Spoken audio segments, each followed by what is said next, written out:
Okay guys, ito quick build naman sa warrior. Bali sa warrior natin, para sa akin medyo complicated and parang hindi siya free to play friendly kasi dalawang klase yung type niya. Meron siyang attack type and tank type, yung defense type. Bali magastos siya sa skill points. And yung skill points kasi dito very limited eh. Kailangan mo ipon ng materials para makapag-craft ka ng skill points or kailangan mo magtapa para makabili ka ng skill stones. So ayun, balik tayo.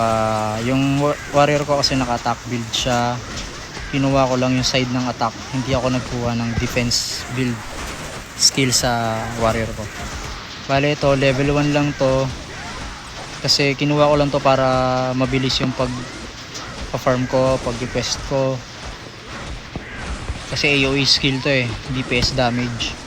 And then ito, minax ko kasi requirement siya para makuha mo to.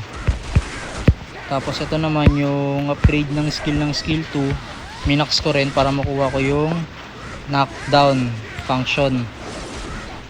Kasi maganda to sa PvP.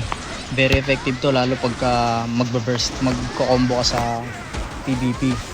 Siyempre pag na-knockdown mo yung kalaban mo, mababato mo ng maayos yung mga ibang skills mo, mababurst mo yung kalaban. And then ito naman skill 3 na level 6 ko lang para ma-open ko lang itong shoulder strike na merong knocking the enemy back, kaya knockback din. So maganda siyang pang combo ang pares dito sa isang skill natin. Parang kumbaga microhan lang eh. Pag na-knockdown mo, delay mo lang yung isang skill mo, bato mo muna yung mga damage, and then pag bago siya makatayo, batuan mo ulit ng another CC effect para may buhos mo ng patama lahat ng skills mo. Kasi meron ditong roll eh, makakaiwas yung kalaban mo pagka hindi siya naka knockdown or na stun. So hindi tatama lahat ng skill mo. So importante itong mga knockdown na to para mapatama mo ng maayos lahat ng skills mo, lalo na sa PvP. Itong skill 4 ni level 7 ko siya, nilagpasan ko siya kasi gusto kong kunin to. Kaya ako naman to kinuha. Syempre additional damage to, hindi mo naman mawawanit lahat ng kalaban mo eh. Syempre uubos ka ng skill, di naman malalambot yung mga yan unless talagang